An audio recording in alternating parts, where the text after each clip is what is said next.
Welcome to the new Chemist. We're glad you're listening. Feel free to download this podcast on Google Podcasts, Apple Podcasts, Spotify, and other platforms. Here on the new Chemist, we discuss chemistry, which simply put is the science of change, as well as careers, community, research, and COVID-19. We're happy you're tuning in.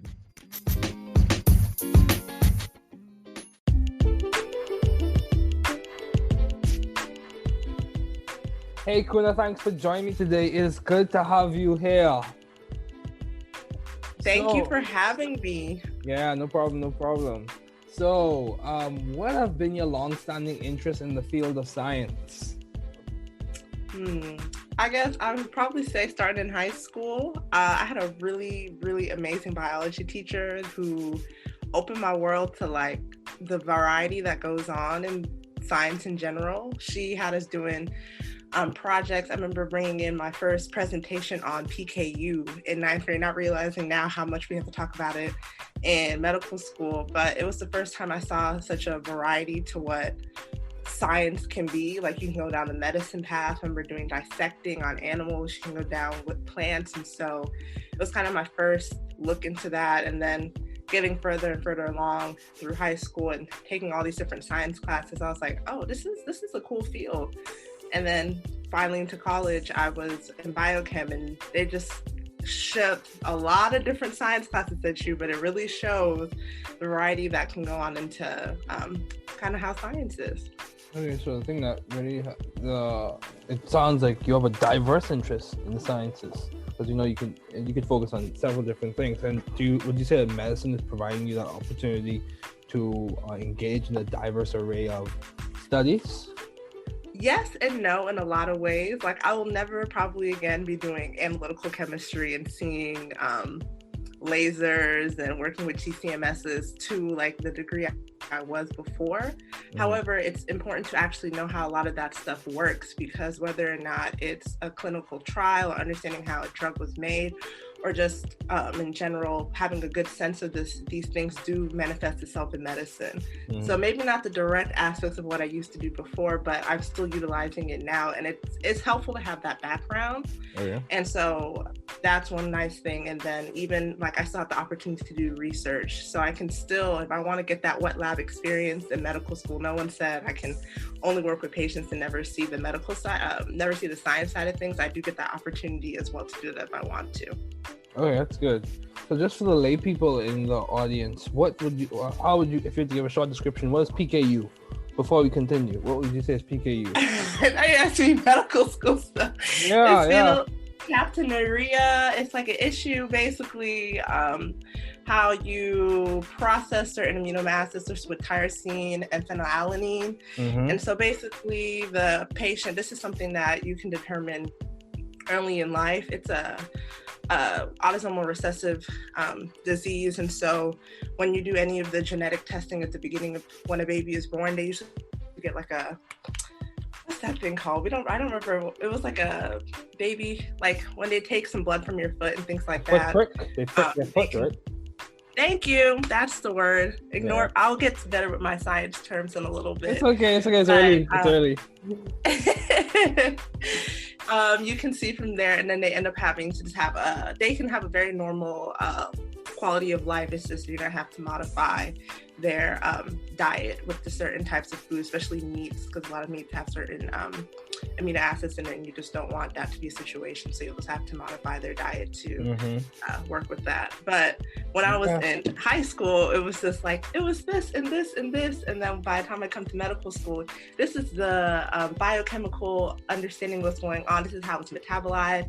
But now from a medical standpoint, this is how you treat certain things. Instead of just knowing the science behind it, it's knowing, okay, this is the patient who has this. How you have a care plan for that patient so they can have the best quality of life. So I feel like that's the transition that's kind of gone from what I knew in high school to what I'm supposed to really know now. So taking time to remember things. So it sounds like it's phenylketonuria, correct? Yes. Okay. So the thing I would say is I've had some experiences in that in graduate school, you come to graduate school, I thought I had this understanding of organic chemistry and like chemistry fundamentals in the back of my mind. And then when I come to graduate school, it's like, no, the fundamentals are much bigger than what you expected. Yeah. So they're much broader. You need to broaden your base because you have a lot of stuff that you have to build off of. All the time. And it's just like they keep adding and adding. I'm like, please add. Please. Yeah, I know what you mean. So how do you maintain view of the bigger picture in your career and in your life in general? Amidst obstacles and challenges, like in this pandemic, how are you seeing the forest for the trees? So, I mean, I won't lie to you, when this pandemic initially started, I didn't really feel like the brunt of like, I can't leave my house, I can't see people, because we were still in the middle of medical school. So like everyone else is like, I don't know what to do on the weekends. I don't know how I'm not going to see my family. I literally was like, I have all these things going on. The school was doing a huge, transitioning us to online, figuring out how to do anatomy online. So it was like a lot of my time was spent troubleshooting how to go on to online, and checking in on my family. Everyone, thank goodness, was really safe. Both my parents work in some aspect of the healthcare field. They are seeing patients. And so it was like, are y'all good? Are you staying good? My dad was like, we wear masks in this house. We wash our hands. And so they were good. And so I just really was focused on school. And so it didn't really hit me at the beginning how isolating this virus has been for people, until I finally had my summer break. And then I was like, I'm free from my first year medical school and I can't go anywhere. I literally cannot go anywhere. And so, our school was able to create a really great pandemic medicine elective that we did online. And so I got to see my classmates and hear them talk, but it's just never the same as when you're in person. So it was difficult once I finally was out of this bubble of medical work and like had to kind of focus on that. And it creates, and I'm very lucky, I'd say, because I have roommates. I know I have situations where people don't have roommates, so they're literally in a house by themselves 24/7.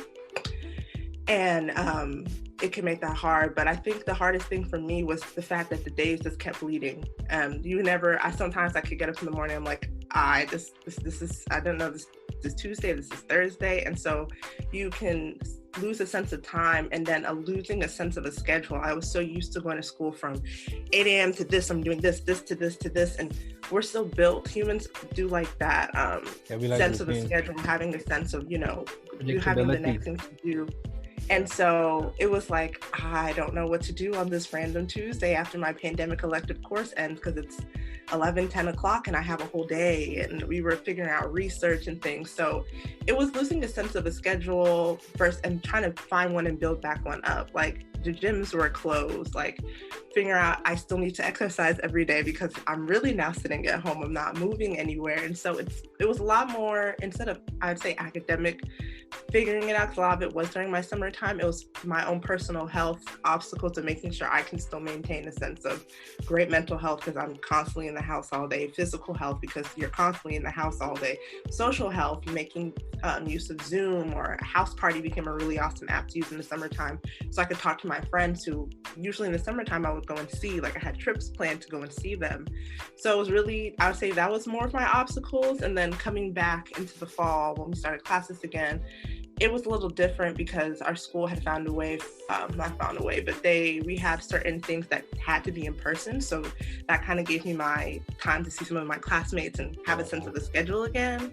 Really to see my classmates again. I know. I mean, it's just like, so it's a good experience when you can just be with people, Yes. I mean, we're social creatures. And so I'm a really social person. I really know need people. Yeah. And so I'm sitting here, I'm like, what am I thinking about? I'm just sitting here thinking of my thoughts. So being able to finally come back to class and then still see people and then have a schedule again really kind of helped to take that blurb of the 2-3 months of the summertime where I can't even tell you about it because I don't even know what happened. Yeah, I know what you mean. What you mean. Because people, when you get to interact with people, especially people who you enjoy hanging out with, yes, I think it invigorates you. It revitalizes you, and then it also adds some weight to what you like. You may be going through a rough time, or you may be going through a good time, but it helps to like sober you up, help you realize either your situation is not as bad as it seems, or like you're not as good as you think you are. So they help to sober you up, definitely. Yes. So how have you been adaptive and creative in the field of science? What has been your your creative niche? What did you say? Is it the learning style, your way you approach content? So I'm one of those trial and error type of people. I feel like I've lived my life since college, because my tried and true ways of high school did not work in college. And it's always I kind of learn what I do. And I was never a big group studier at Tech. I don't really feel like, I know a lot of other majors, especially engineering, you group studied, you did group projects. I think we had a couple group projects in biochem. So I was never like gung-ho group study. I had a good friend, we would study through a really difficult class, and it was worth it. But coming to medical school, having to lose this, I shouldn't even use the word lose, because that's not what you're doing. You're gaining a new experience. Would say it's like I'm losing control on how I'm teaching myself by having someone else teach me. That's not what's going on. You're working together, two minds who have different, points of views or perceptions to how the information is being presented, and sharing and working together is how I consider group studying. I had to get over the idea of it can only just be me, but integrating group studying into how I learn the material, because the way people think about things, the way they say things, the way they come up with phrases to remember things, have really helped me in terms of how I take in information and how I can present that information and learn it and retain it. That's, I think, the hardest thing with medical school is they'll give you so much information, and you may get it by the quiz time, but 6 months later, if they ask you that same question, you're like, I don't know. But I still have phrases and things that I remember from my friends speaking to me about, and that's helped me to really conquer taking in lots of information. In terms of I guess that's my way of saying I've adapted. I don't know if I've really put my direct foot into the creations of science just yet. We'll hopefully, do something along the way, but I feel like in terms of how I've learned how to study and how I've learned to really embrace working in groups and taking information and getting it together in a group setting has been something that's worked a lot for me. Right. So yeah. That's good. So are you involved in research? Yes, I am. So this is research round 2. I was trying to do a little bit different this time. I had my first experience in college and it was different, but now I'm doing research. It's basic science research, looking at corneal wound healing. It was very different from what I initially was thinking, but I wanted to try something out of my fields of interest. I came in very much interested in women's health and still am very interested. So I knew no matter what, I could always do that. But I wanted to delve into something else because medical school has just so many different specialties, just different things to do that I feel like I was doing myself a disservice without trying something different. So I do it with corneal wound healing and looking at how the innate immune system responds to corneal wound healing and how it it improves or worsens corneal wound healing whenever some type of trauma occurs. Okay, wow, that sounds deep. So that's like ophthalmology, right? Yeah. Ophthalmology. Mm-hmm. Yeah. So, how do you maintain a balanced life given all your responsibilities and accomplishments? How have you been trying to maintain a balanced life? Well, fun fact, you asking me this now, a lot of my responsibilities have actually been removed off my plate. So the way our medical school works is usually during the second half of your first year into the first half of your second year. That's usually when you do a lot of your leadership roles, whether it's for instance, I was a clinic coordinator or doing SNMA, and then they transition it to the next group because by that point in your second year, you typically start studying for the STEP exam. So you don't have that same amount of time. And then from there, you're going into your third year and on. So right now I have a lot more time, but before I really tried to utilize my Fridays, they were my last Friday in my life. Whether it was hanging out with friends or just taking a moment to breathe.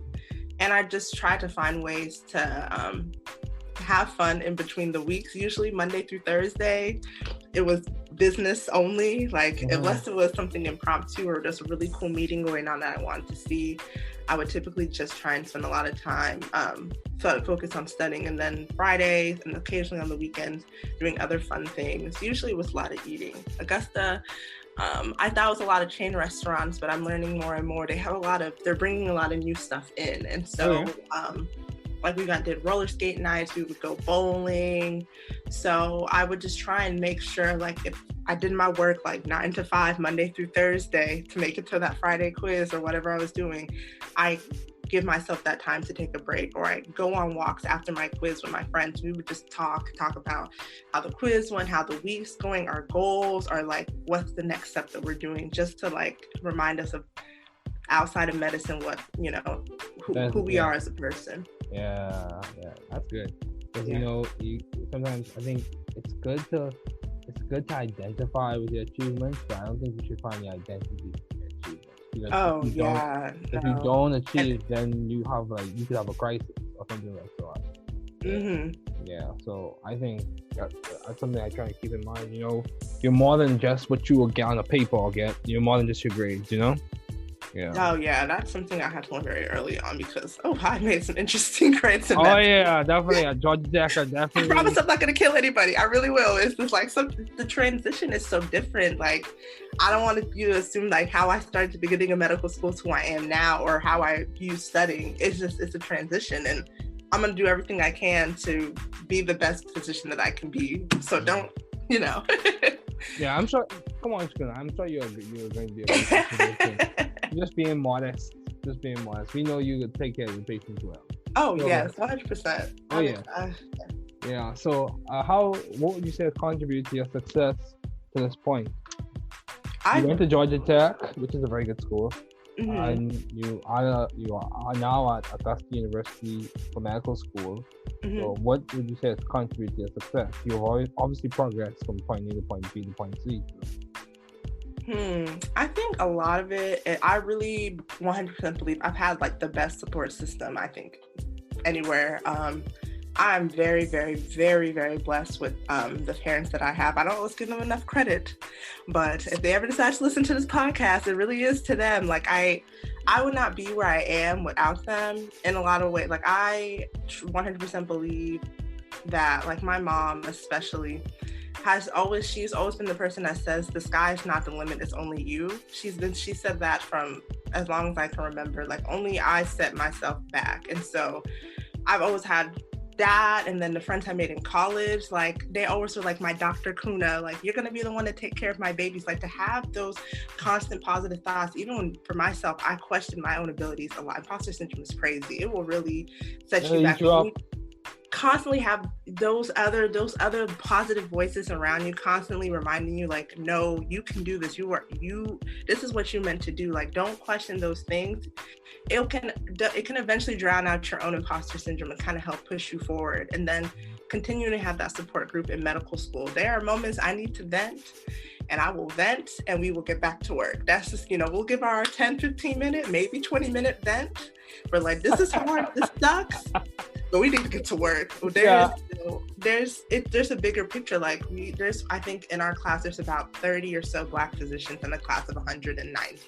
Okay. So, like, this is what we have to keep pushing forward. We all need to make it to the next step. Yeah. So it's like, we need to support each other. We can't, no one is being left behind. We have to all go. There's not a lot of us. Yeah, we got crossover together. So it's very much, I feel like, how that has been its support. It's, you can constantly read, do all these things, but if you constantly are questioning yourself, it's going to push you back. So you really need to have those people there when you feel like falling back, will help push you forward. I 100% believe it's the support group I have. Yeah, and it started from home, so. Yeah, I completely agree. Same thing with me. In that, my support system, like my parents, my brother, like, and the thing is, one thing about me and my family, they're very to the point and very upfront. They'll call you out if you're doing something that doesn't make sense. Yeah, and even my sister sometimes, my younger sister will call me out if she thinks I'm doing something that doesn't make sense. Oh, that's my middle sister too. She'll let you know, and she'll say it straight and look at you and wait for a response. And I'm just like, you're right. You're 100% correct. Yeah. But, I couldn't be without them.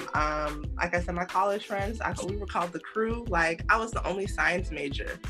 They were all engineers. I had one friend who was doing accounting. So, like, it was just I wasn't always surrounded by a bubble of pre-meds who are always like, I have this on my MCAT and this, where you'd be like, oh my God. I literally had loving, supporting friends who are like, you're gonna be our doctor, you're gonna be this person for us. And like, to be surrounded by that type of love and encouragement all the time, I couldn't. I couldn't. I still call them. They'll call me all the time. They're like, how's my doctor doing? How's this and that? Like, I still talk to them all the time. And they're just great. And they know when I have a quiz week, they're like, we're not gonna bother you. We know you're trying to save lives. And that's, you can't find friends like that. Yeah, I know what you mean, man. I know exactly. When you find friends that you hold on to them. Oh yeah. Yeah. So how have you maintained vision and teamwork in your environment? I truly believe it's through the extracurriculars that before COVID I had the opportunity to do. Okay, that's cool. Yeah, so med school is a lot of, the way the curriculums are all changing. Let's say the first 18 to 24 months, schools are changing left and right with how they're making preclinical years. But your preclinical years is a lot of reading. So doing things like being a women's clinic coordinator and working with actual real life patients who have real world problems and trying to help and to the best of my M1/M2 capacity has been ways that can kind of remind me, because you can really get bogged down by how much volumes of work or what you feel like you have to be doing next. But when you're truly working with someone who needs your help in this moment, and you can put your focus to that, and then either you can fix the problem, send them somewhere else to have refer them somewhere else where they can have some of these problems fixed, or just improve their life in any way, it really reminds you of why you're here, because it can get so easy to forget. And getting to sit down and hear what's going on and not have the pressure of being a whole attending where you have to see this certain amount of people in a certain hour. You're just a medical student, so you get to take that time to ask all the questions. You can ask them, what in your childhood has been, do you feel like it's causing the problems you're having now? Whether it's maybe it's diet or mental health, you can dig to those points and really get to know what's going on with somebody. And when you can help them in any shape or capacity, it really can remind you of wow, this is why I just helped somebody. Yeah. And so I think that helps to kind of push your vision forward. Even in the same aspects of through SNMA, we do a lot of community work with the Augusta community. And so whether it's having health clinics or tutoring sessions or just monthly enrichment sessions, Augusta has a lot of its own problems in terms of how people are, what's the best way to say this, but there's a lot of health issues that affect the Augusta community. There's a very large African-American population, and hypertension, diabetes, teen pregnancy rate, all those factors that we think might only be a big city issue, it's down here too. And so we can't obviously fix all these systemic problems at once, but taking little bits by bits, whether it's going to school and educating kids on different aspects of life, different career options that can, push them to want to do the next step in their school. All those little things can help move forward the health of a community, a health of a society. So I think just involving myself in extracurriculars to the community, that's focused for the community, has been really helpful for me. That's good. So, why did you choose biochemistry as a field to major in your undergrad years, and why did you choose medicine as the field to do your doctoral studies in? Biochem, I chose that because first of all, it sounded kind of cool. You never really know what you want to go into in college. You kind of feel like this seems kind of like what I want to do. Yeah, you kind of just test the waters. Yeah, and it was it's bio and chem. Obviously, that's not what the case is, as we learned, but I knew it was going to be a field that would open up opportunity to go in probably to any of the things I was interested in, whether it was going to be pharmacy, whether research, medicine, nursing, any of that. And it gave me a better appreciation for the human body, honestly, taking biochemistry classes and understand, because that's literally the fundamentals. So much of my first couple months of medical school was biochem. That's the major. If you need to figure out what you need to do, that's the major to take with you to medical school, I will 100% say. And then in terms of medicine, again, biochem did open all these opportunities to go into look into all these different fields. But I think at the end of the day, what mattered the most to me was directly working with people. Research has its limitations. I mean, they're trying to do a lot more translational research, but I truly like to physically see and work, see the effects of what I'm doing. Not saying you don't do that in research, you obviously still do, but like physically talking to patients, prescribing the medications that amazing scientists have helped create, me being able to give it to them, prescribe it to them so they can improve their quality of life, I felt like that fit more of where I needed to be. And so I felt like medicine was more of where I wanted to go down, and just knowing that I could have an impact on communities that need it most right now. And I felt like medicine would give me the best of both worlds, where I can still appreciate and utilize science, but be able to work with patients and honestly help fix humanity in some aspect. I mean, obviously not that, it's a very large bubble, but just in my own little way, help where I can. Yeah, that's good. So the translational aspect of medicine is definitely something that I think appeals to a lot of people. And yeah, it's important to be able to lend a hand. So as we conclude, do you have any advice to those wanting to pursue the field you're currently studying in? I 100% say, if you can, I know everyone's situation is very different. I know I said it best, like I had a really great support system.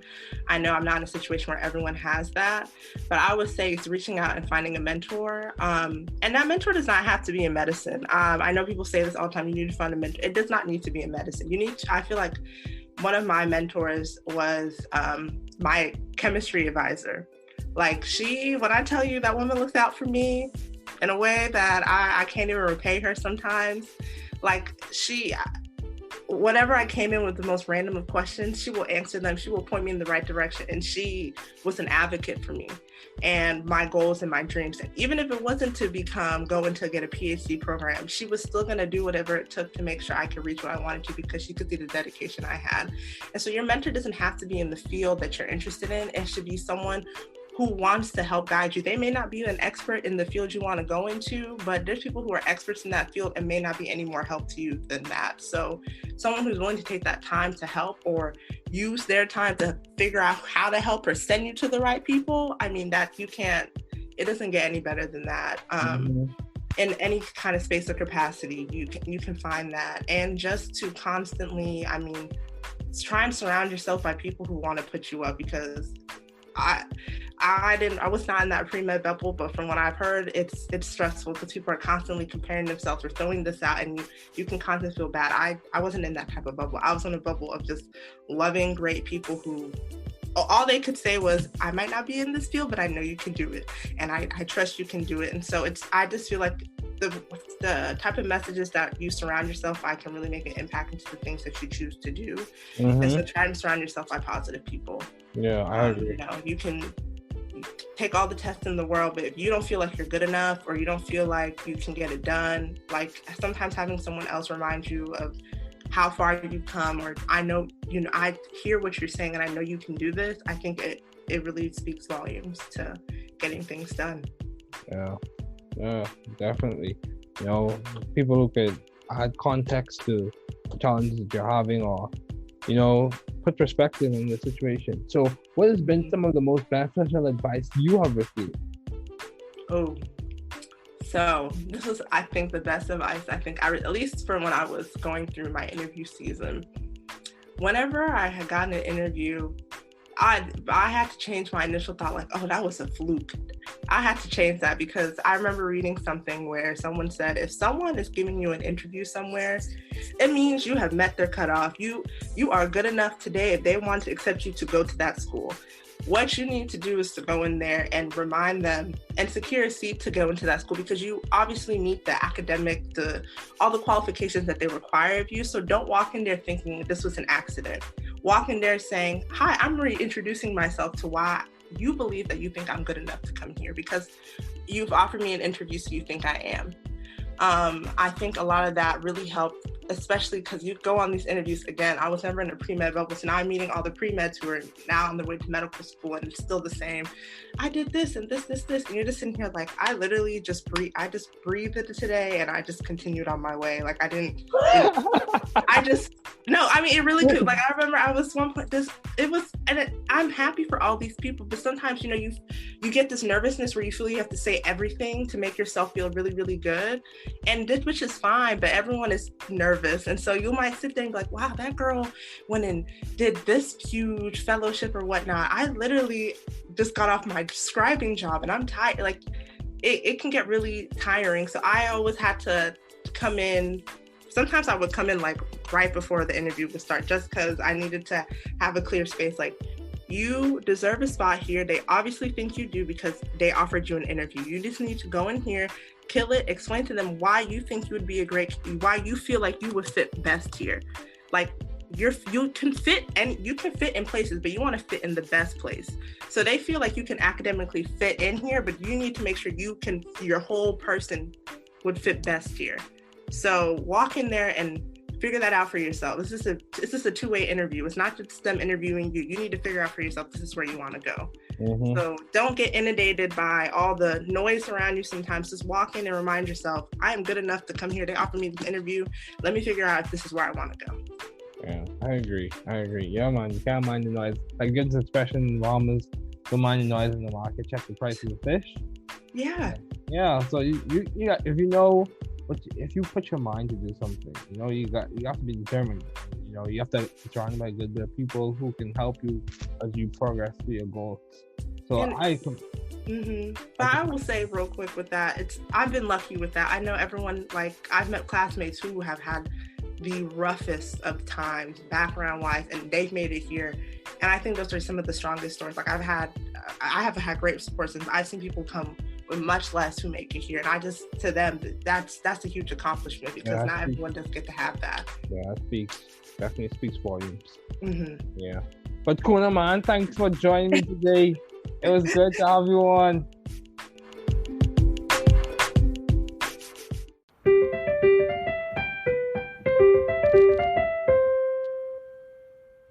Thanks for listening. We're glad you were able to tune into this podcast.